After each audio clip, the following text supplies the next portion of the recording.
இந்த quarterly examination marks அப்படிங்கிறது ஒரு ஸ்டூடெண்ட்டை எப்படி இருக்கிறாங்க அப்படிங்கிறத தீர்மானிக்கிறத விட பெற்றோர்களுக்கு நம்முடைய குழந்தை எப்படிப்பட்ட நிலையில் இருக்கிறார்கள்ங்கிறத கண்டுபிடிக்கிறதுக்கு மிகவும் உதவும். ஸ்கூல் டைமை எப்படி ப்ரொடக்டிவாக யூஸ் பண்ணுறது, வீட்டுக்கு வந்ததுக்கப்புறம் எப்படி நம்ம அதை ப்ரொடக்டிவாக யூஸ் பண்ணுறது. கிளாஸில் டிஸ்ட்ராக்ட் ஆகிட்டிங்கனாலும் நீங்கள் தான் பரீட்சை எழுதணும். நான் கிளாஸ் எனக்கு புரியல அதனால எனக்கு மார்க் வரலன்னு உங்கள் அப்பா அம்மா கிட்ட போய் சொன்னாலும் நீங்கள் தான் மார்க் வாங்கணும், நீங்கள் தான் படித்தாகணும். தயவு செய்து நீங்கள் மார்க் வாங்காததற்கு எக்ஸ்டர்னல் ஃபோர்ஸஸை ரீசனாக சொல்லாதீங்க, தோற்று போயிடுவீங்க. நிறைய பேர் பெற்றோர்கள் சொல்லுவாங்க, என் பையன் விடிய விடிய படிக்கிறான் சார், இருந்தாலும் எனக்கு குவார்ட்டர்லி எக்ஸாமில் மார்க் வரலன்னு. உங்கள் குழந்தை கிளாஸை நல்லா கவனிக்காமல் விட்டுருப்பாங்க. இதில் என்ன கொடுமைனா, இன்ஸ்டாகிராமை கண்டுபிடிச்சவனே இன்ஸ்டாகிராமில் இல்லைங்கிறது தான்.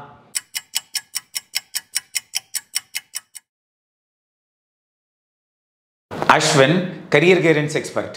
என்னுடைய இத்தனை வருஷம் அகாடமிக் ஜேர்னியில் எங்கிட்ட அதிகமாக கேட்கப்பட்ட கேள்வி என்ன அப்படின்னா, நான் பிளேஸ்மெண்ட்டுக்கு இன்ஜினியரிங் படிக்கும் பொழுது போய் உட்காரும் பொழுதும் சரி, அல்லது 12th முடித்து நல்ல காலேஜுக்கு போகிறப்போவாக இருந்தாலும் சரி, ஈவன் 10th முடித்து 11th ஒரு நல்ல ஸ்கூலுக்கு போகணும் அப்படிங்கிறப்பவும் சரி, கேட்கப்பட்ட கேள்வி என்னென்னா, உங்களுடைய 10th மார்க் என்ன, 12th மார்க் என்ன.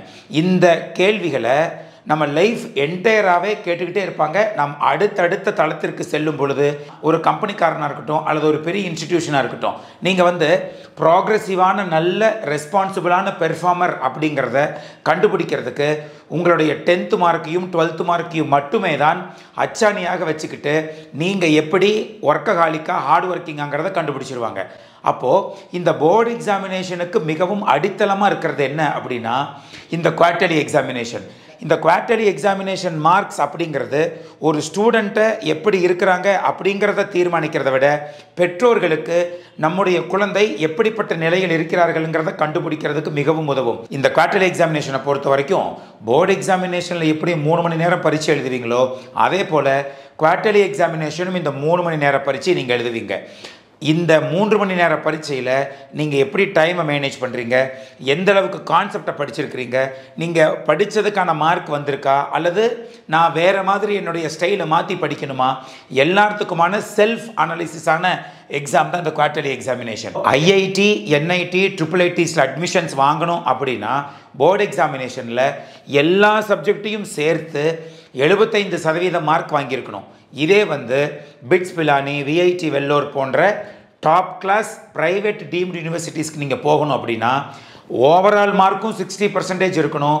ஃபிசிக்ஸ், கெமிஸ்ட்ரி, மேக்ஸ்லேயும் 60% ஆஃப் மார்க்ஸ் வெரி இம்பார்ட்டன்ட்னு சொல்லுவாங்க. அப்போது இந்த இடத்துல ஓவரால் பர்சன்டேஜ் ஆஃப் மார்க்ஸும் முக்கியம், அதே சமயத்தில் சப்ஜெக்ட் வைஸ் மார்க்கும் வெரி வெரி இம்பார்ட்டண்ட். சில பேர் இங்கிலீஷ் நல்லா படிப்பாங்க, 90 மார்க் வாங்குவாங்க, ஃபிசிக்ஸில் 55 மார்க் வாங்கியிருப்பாங்க. இங்கிலீஷில் 90 மார்க் வாங்கியும் ஃபிசிக்ஸில் 55% மார்க் வாங்கினதுனால நிறைய பேர் தங்களுடைய எலிஜிபிலிட்டி க்ரைட்டீரியாவை மிஸ் பண்ணுறவங்க இருக்கிறாங்க. இந்த குவார்ட்டர்லி எக்ஸாமினேஷன் நீங்கள் ஒவ்வொரு சப்ஜெக்ட்லேயும் எவ்வளவு சூப்பராக இருக்கிறீங்க, எந்தெந்த சப்ஜெக்ட் இம்ப்ரூவ் பண்ணணும்னு உங்களுக்கே சொல்லி காமிக்கக்கூடிய ஒரு எக்ஸாமாக பார்த்தால் நீங்கள் வெற்றி பெறலாம். அதே போல் நீங்கள் இது வரைக்கும் குவார்ட்டர்லி எக்ஸாமினேஷன் வரைக்கும் கிளாஸை நல்லா கவனிச்சிருந்தா, வீட்டில் போய் நல்லா படிச்சிருந்தா நீங்கள் எதிர்பார்த்த மார்க் வந்திருக்கும். அப்படி கிளாஸை கவனிக்காமல் வீட்டில் போய் படிக்காமல் இருந்தீங்கன்னா நீங்கள் எதிர்பார்த்த மார்க் வந்திருக்காது. அப்போது இந்த இடத்துல ஃபஸ்ட் ரேங்க் வாங்கின ஸ்டூடெண்ட் அவர்கள் எப்படி படித்தார்கள், எப்படி கிளாஸை கவனித்தாங்க, நாம் ஏன் கீழே இறங்கினோம் என்று தயவு செய்து உட்காந்து நீங்கள் திங்க் பண்ண ஸ்டார்ட் பண்ணுங்கள்.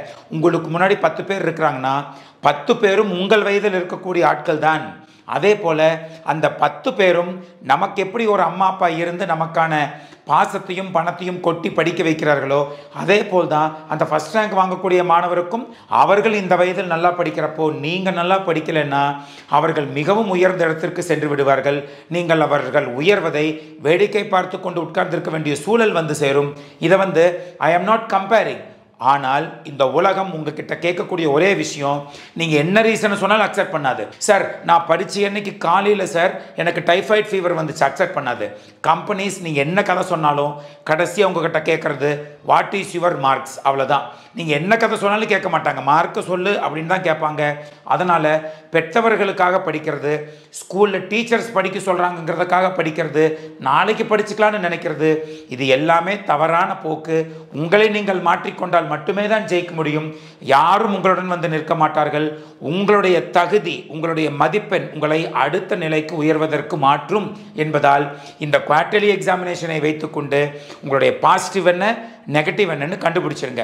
சார் நான் அதிக நேரம் தூங்கிட்டேன் சார், உங்களை மாற்றிக்கோங்க. சார் நான் கிளாஸை கவனிக்காமல் விட்டுட்டேன் சார், உங்களை மாற்றிக்கோங்க. எங்கள் அப்பா அடிக்கடி ஒன்று சொல்லுவாங்க, ஃபஸ்ட் ரேங்க் யார் வாங்குவா சொல்லு அப்படின்னு கேட்பாங்க. நான் நல்லா படிக்கணுங்கப்பான்னு சொல்லுவேன். எங்கள் அப்பா சொல்லுவார்கள், இல்லை கிளாஸை கவனிக்கணும்னு சொல்லுவாங்க. Great listeners are toppers. நிறைய பேர் பெற்றோர்கள் சொல்லுவாங்க, என் பையன் விடிய விடிய படிக்கிறான் சார், இருந்தாலும் எனக்கு குவார்ட்டர்லி எக்ஸாமில் மார்க் வரலன்னு. உங்கள் குழந்தை கிளாஸை நல்லா கவனிக்காமல் விட்டுருப்பாங்க. யாருமே கிளாஸை நல்லா கவனித்து படித்தா மார்க் வர போகாது. இது வந்து ஒரு flow chart. Listen to the classes perfectly, வீட்டில் வந்து படிங்க, மார்க் வரும். இதில் எந்த இடத்தில் நீங்கள் விட்டாலும் உங்களுக்கு மார்க்கு போய்விடும். இதில் வெரி இம்பார்ட்டன்ட் ஸ்கில்லுங்கிறது லிசனிங் ஸ்கில் தான். கிளாஸை நிறைய மாணவர்கள் கவனிப்பதில்லை. ஸ்கூலில் போய் கிளாஸை 100% கவனிங்க. ஏன்னா நம்ம அப்பா பணம் கட்டுவதே கிளாஸை கவனிக்கிறதுக்கு தான். ஏன் சார், நம்மளுக்கு 12th நாலேஜ் இல்லை, டீச்சர் சொல்லி கொடுக்குறாங்க, சொல்லி கொடுக்குறத கவனிக்கிறதுக்கு தான் நம்ம ஸ்கூலுக்கு போகிறோம். பிகாஸ் அவங்க தான் நாலேஜை கொடுக்குறவங்க. நீங்கள் கிளாஸவே கவனிக்கலைன்னா உங்கள் அப்பா அம்மா கட்டுற பணம் யூஸே கிடையாது. அது எங்கேயோ ஒரு ட்ரைனேஜில் கிழித்து போட வேண்டிய பணமாக மாறி போய்விடும். கிளாஸில் டிஸ்ட்ராக்ட் ஆகிட்டிங்கனாலும் நீங்கள் தான் பரிச்சு எழுதணும். நான் கிளாஸ் எனக்கு புரியல, அதனால எனக்கு மார்க் வரலன்னு உங்கள் அப்பா அம்மா கிட்ட போய் சொன்னாலும் நீங்கள் தான் மார்க் வாங்கணும், நீங்கள் தான் படித்தாகணும். தயவு செய்து நீங்கள் மார்க் வாங்காததற்கு எக்ஸ்டர்னல் ஃபோர்ஸஸை ரீசனாக சொல்லாதீங்க, தோற்று போயிடுவீங்க. ஸோ பாசிட்டிவ் நெகட்டிவை கட்டாயம் நீங்கள் கண்டுபிடிக்க வேண்டும். அடுத்து, சார் நான் கண்டுபிடிச்சிட்டேன் சார், நான் இந்த இடத்துல தப்பு பண்ணிட்டேன், உடனே மாற்றிக்கோங்க. You must have an improvement plan. Improvement அப்படிங்கிறது எப்படி சார் நான் பிளான் பண்ணுறதுன்னு ஒரு விஷயத்த சொல்கிறேன் கேளுங்க. நீங்கள் காலையில் எத்தனை மணிக்கு பெட்டை விட்டு எந்திரிக்கிறீங்கிறத ஃபஸ்ட்டு திங்க் பண்ணுங்கள். பெட்டை விட்டு எந்திரிச்சு என்னென்ன விஷயத்துக்காக நீங்கள் அந்த டைமை செலவு பண்ணுறீங்கன்னு யோசிங்க. Because time management is very much important. அந்த டைமை யோசிங்க. டைமை யோசிச்சுட்டு நீங்கள் எங்கேயாவது வேஸ்ட் பண்ணுற மாதிரி தெரிந்தால் அந்த டைமை இன்னும் எஃபெக்டிவாக யூஸ் பண்ண ஆரம்பிங்க. முடிஞ்ச வரைக்கும் சில ஸ்கூலில் எழுத்து வேலை நிறைய கொடுப்பாங்க. எழுத்து வேலைகளை அதிகமாக வீட்டில் வந்து எழுதினால் நீங்கள் மார்க் வாங்க முடியாது. அவங்க என்ன நினைப்பாங்கன்னா, படித்து எழுதி பார்த்துட்டு வாங்கன்னு சொல்லுவாங்க. நாம் என்ன பண்ணுவோன்னா, புக்கை பார்த்து எழுதுவோம், ஒரு யூஸும் கிடையாது. படிக்கிற நேரத்தை வீட்டில் வந்து அதிகப்படுத்துங்க. ஹோம் டியூஷன் போகிறத குறைச்சிக்கோங்க. ஒரே சப்ஜெக்டை 2 பேர் நடத்தினா ஜெயிக்க முடியாது. அப்போது ஸ்கூல் டைமை எப்படி ப்ரொடக்டிவாக யூஸ் பண்ணுறது, வீட்டுக்கு வந்ததுக்கப்புறம் எப்படி நம்ம அதை ப்ரொடக்டிவாக யூஸ் பண்ணுறது அப்படிங்கிறது எல்லாம் அழகாக பிளான் போட்டு வச்சு ஒரு நாளைக்கு 6 மணி நேரம் தூங்கினால் போதுமானது. டாக்டர் சொல்லுவார் 8 மணி நேரம் தூங்கினா தான் மைண்டு ஃப்ரெஷ்ஷாக இருக்குன்னு. போய் அவர் டாக்டர் சீட் வாங்க நினைக்க 4 மணி நேரம் தூங்கிட்டு மிச்ச நேரம் பூரா படித்து தான் MBBS சீட் வாங்கியிருப்பார். நம்மளை மட்டும் தூங்கும்பார். நன்றாக கேட்டுக்கொள்ளுங்கள் மாணவர்களே, அவர்களது பெற்றோர்களே, நாம் எவ்வளவு நேரம் தூங்க வேண்டும் என்பது நாம் எவ்வளவு படித்திருக்கிறோம் படிக்கவில்லை என்பதை பொறுத்து தான். Please utilise your time properly. Time management skills are very very much important.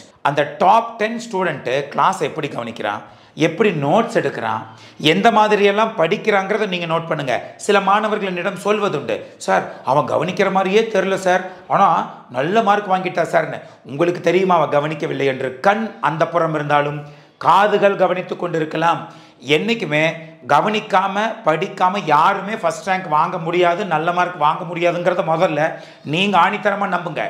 அவன் கவனிக்கவே மாட்டேங்கிறான், இருந்தாலும் ஃபஸ்ட் ரேங்க் வந்துருச்சு, நான் நல்லா கவனிக்கிறேன், எனக்கு ஃபஸ்ட் ரேங்க் வரலன்னா இன்னும் நீங்கள் தீவிரப்படுத்த வேண்டும் உங்கள் படிப்பை என்று தான் அர்த்தம். Never discourage your self. நிறைய பேர் நல்லா படிப்பாங்க, 5 ரேங்க்குள்ளே வரணும்னு படிப்பாங்க, 7வது ரேங்க் வருமா, நான் என்ன படித்தாலும் எனக்கு 7வது ரேங்க் தான் வருதுன்னு சொல்லிட்டு டிஸ்கரேஜ் ஆகி அடுத்தடுத்து 8, 9, 10க்கு போவாங்க. இவ்வளவு படிச்சுமே நீங்கள் 7வது ரேங்க் தான், இன்னும் கொஞ்சம் படித்தா தான் ஃபஸ்ட் ரேங்க் வாங்க முடியும் என்று நினைப்பதுக்கு பேர் தான் உள்ளுவதெல்லாம் உயர்வுள்ளல். Think about how to march towards top ranking அப்படிங்கிறத திங்க் பண்ணுங்கள்.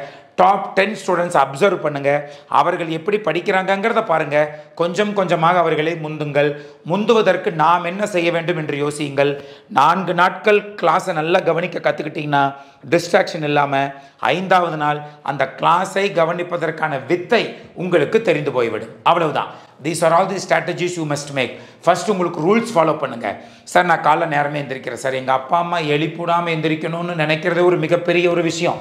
நிறைய பேர் தோற்று போகிறதுக்கு காரணமே எங்கள் அப்பா அம்மா காலைல எழுப்பிடுவாங்க சார்னு தான். உங்கள் வேலை படிக்கிறதுங்கிறதுனால நீங்களே எழுந்தால்தான் நீங்கள் ரெஸ்பான்சிபிள் ஸ்டூடெண்ட், நீங்கள் ஜெயிப்பதற்காக எழுந்திருக்கிறீர்கள் என்று அர்த்தம். உங்களுக்கு ஜெயிக்க வேண்டும் என்ற உணர்வு உங்களிடம் வந்து சேரும். ஏன்னா நாம் நல்லா இருக்கணும்னு நம்ம நினைக்காம நம்ம அப்பா அம்மா சொல்லி அதுக்கப்புறம் காலையில் எழுந்திரிச்சு படிச்சுட்டு போயா சார் நம்ம ஜெயிக்க போகிறோம், நாம் ஜெயிக்க வேண்டும் என்ற உணர்வு ஒவ்வொரு மாணவர்களுக்குள்ளே இருக்க வேண்டுமே தவிர அடுத்தவர்கள் சொல்லுவது அல்ல. ஏனென்றால் நிறைய மாணவர்கள் எல்லாம் என்ன நினைக்கிறீங்கன்னா, நம்மளுடைய அமெரிக்காவின் புகழ்பெற்ற எழுத்தாளர் சொல்லுவது போல மகத்தான காரியங்கள் உயர்ந்த தியாகத்தினாலேயே வெற்றி பெறும். அதாவது if you want to achieve something great, it can be only accomplished through supreme sacrifice. நான் காலையில் நேரம் எந்திரிக்க மாட்டேன், நான் கிளாஸை கவனிக்க மாட்டேன், முயற்சி எடுத்து நான் படிக்க மாட்டேன், தூக்கத்தை குறைச்சிக்க மாட்டேன், நான் இந்த மொபைல் ஃபோன் பார்க்குறத விட மாட்டேன்.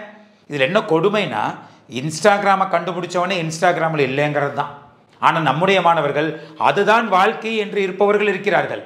என்னடாக்கா நான் படிக்க போகிறேன், மார்க் வரலைன்னு கேட்டால் வீடியோ எடிட்டிங் பண்ண போகிறேன்னு இது வரைக்கும் கடைசி 10 நாளில் மட்டும் என்கிட்ட 4 பேர் சொல்லியிருக்கிறான். நான் பார்த்த 40 பேரில் நிறைய மாணவர்கள் ஏதோ 12th படித்து முடித்தாலே வாழ்க்கையில் வந்து பல கோடி சம்பளம் கொடுத்து விடுவார்கள் என்று இருக்கிறீர்கள். அப்படி இல்லை. So please two sacrifice. எதையுமே சாக்ரிஃபைஸ் பண்ணாமல் எப்படி ஜெயிப்பீங்க? தூக்கத்தை சாக்ரிஃபைஸ் பண்ணுங்கள், படிப்புக்காக உங்களது இந்த மொபைல் ஃபோன் யூசேஜை சாக்ரிஃபைஸ் பண்ணுங்கள். அதுக்காக மொபைல் ஃபோன் யூஸ் பண்ண வேண்டாம்னு சொல்லலை. ஈவன் இன்க்ளூடிங் மீ, நாங்கள் எல்லாம் ஜெயித்திருப்பதற்கு காரணமும் இந்த மிகப்பெரிய ஆயுதம் மொபைல் ஃபோன் தான். ஆனால் எனக்கு ஒரு டாபிக் கிளாஸில் நடத்துகிறாங்க, எனக்கு புரியல, அதை படிப்பதற்காக நான் மொபைல் ஃபோன் எடுத்து யூஸ் பண்ணுறேன். ஃப்ரீயாக தெளிய வச்சுட்டு படிங்க. இதில் ஒன்றும் இல்லைல்ல, தோற்றுருவோம் இல்லை. இதை பார்த்தா நம்ம மாதிரியே அப்பா அம்மா தானே நல்லா படிக்கிறவங்களுக்கு இருக்கிறாங்க, நாம் மட்டும் ஏன் தோற்று போகணும் அப்படிங்கிற கேள்வியை மனமுவந்து கண்ணை மூடி யோசித்து பாருங்கள். கட்டாயமாக இதில் ஜெயிக்க முடியாதுன்னு மொபைல் தள்ளி வச்சுட்டு படிக்க ஆரம்பிச்சிருவீங்க. So please sacrifice. கொஞ்சம் நீங்கள் சாக்ரிஃபைஸ் பண்ணுங்கள். படிப்பதற்காக நிறைய விஷயங்களை சாக்ரிஃபைஸ் பண்ணுங்கள். நேரமே எந்திரிங்க. பெற்றவர்களை நினைத்து பாருங்கள். அவர்கள் உங்களுக்கு கொடுக்க போவது பணமும் பாசமும் மட்டுமே தான். நீங்கள் படித்து விடுங்கள். உங்கள் குடும்பம் இன்று எப்படி இருக்கிறதோ அதை ஒரு படி நீங்கள் மேலே ஏற்றினால் மட்டுமே தான் நீங்கள் பிறந்ததற்கான அடையாளத்தை பெற்றவர்களிடம் நீங்கள் சொல்ல முடியும். So please two study hard. எந்த இடத்துலையும் விட்டு கொடுக்காதீங்க. உங்களது படிப்பு அப்படிங்கிறது உங்களது வாழ்க்கை என்பதை உணர்ந்து கொள்ளுங்கள். யாரையும் நம்பாதீங்க. அவர்களுக்கான வாழ்க்கையை தேடுவார்கள், including your friends. So please do work hard. Sacrifice பண்ணுங்கள். குவார்ட்டர்லி எக்ஸாமினேஷன் மார்க்கை வச்சுக்கிட்டு எந்த இடத்துல நம்ம லேகிங்காக இருந்தோம், எந்த இடத்துல நம்ம தோற்று போடுறோம்னு கரெக்டாக கண்டுபிடிங்க. டாப் ரேங்க் வாங்கினவன் மிகப்பெரிய ஒரு ஆசையில் படிச்சுக்கிட்டு இருக்கிறாங்கிறத உணருங்க. நீங்களும் படிங்க. ஏனென்றால் நன்றாக படிப்பவர்களுக்கும் உங்களுக்கும் ஒரே வயது தான். அவர்கள் நன்றாக இருக்கும் பொழுது நாம் ஏன் நன்றாக இருக்கக்கூடாது என்ற கேள்வியை உங்களிடம் கேட்டுக்கொள்ளுங்கள். சார், எங்கள் அப்பா என்னை டெய்லி அடிக்கிறார் சார், எங்கள் அப்பா தண்ணியை போட்டுட்டு வந்து வீட்டில் எப்போ பார்த்தாலும் கலாட்டா பண்ணுறாரு சார். அவர்கள் இருந்து கொள்ளட்டும், நீங்கள் படியுங்கள். உங்கள் குடும்பத்தை உங்களால் மாற்ற முடியும். Never ever say reasons for your failure. எந்த ரீசன் நீங்கள் சொன்னாலும், நான் இந்த வீடியோவில் முதலில் சொல்வதைப் போல என்னுடைய என்டையர் அகாடமிக் ஜேர்னிலேயே அதிகமாக கேட்கப்பட்ட கேள்வி 10th மார்க் என்ன, 12th மார்க் என்ன, யூஜி மார்க் என்னங்கிறது தான். ஏனென்றால் அந்தந்த வருடங்களில் நீங்கள் ரெஸ்பான்சிபிளாக இருந்திருக்கிறீங்களான்னு அத்தனை பேரும் கண்டுபிடிக்கிறதுக்கு ஒரே ஆயுதம் உங்களுடைய மார்க் தான். Please do work hard, concentrate well. Positive நெகட்டிவை கண்டுபிடிச்சி அழகாக ரூல்ஸ் ஃபாலோ பண்ணி அருமையாக படிங்க. அடுத்தடுத்த நாட்களில் உங்களது முயற்சியினால் அடுத்தடுத்த உயரத்திற்கு எட்டி பிடிப்பீர்கள் என்று நான் நம்புகிறேன். இதை கட்டாயமாக பின்பற்றுங்க. கட்டாயம் ஜெயிக்கலாம். நீங்களாம் இதை பின்பற்றி கொண்டிருக்கிறீர்களா? கமெண்ட் பாக்ஸில் கமெண்ட் பண்ணுங்கள். கட்டாயம் உங்கள் ஃப்ரெண்ட்ஸ் எல்லாத்துக்கும் அவங்களுடைய வாட்ஸ்அப் குரூப்பில் ஷேர் பண்ணுங்கள். நம் தமிழக மாணவர்களுக்கு ஜென்ரலாகவே நாளை பார்த்து கொள்ளலாம் என்ற எண்ணம் அதிகமாக இருக்கிறது. Tomorrow is always tomorrow. இன்னைக்கு ஸ்டார்ட் பண்ணுங்க, இப்போவே ஸ்டார்ட் பண்ணுங்க. யாரையும் நம்பாதீர்கள். நீங்கள் தான் உங்களை ஜெயிக்க வைப்பதற்கான மிகப்பெரிய ஆயுதம். அந்த ஆயுதத்தை கையிலெடுங்கள். கான்சென்ட்ரேட் பண்ணுங்க. வெற்றி பெற்று வாருங்கள். நாங்கள் காத்திருக்கிறோம் உங்கள் வெற்றிகளை பார்ப்பதற்கு.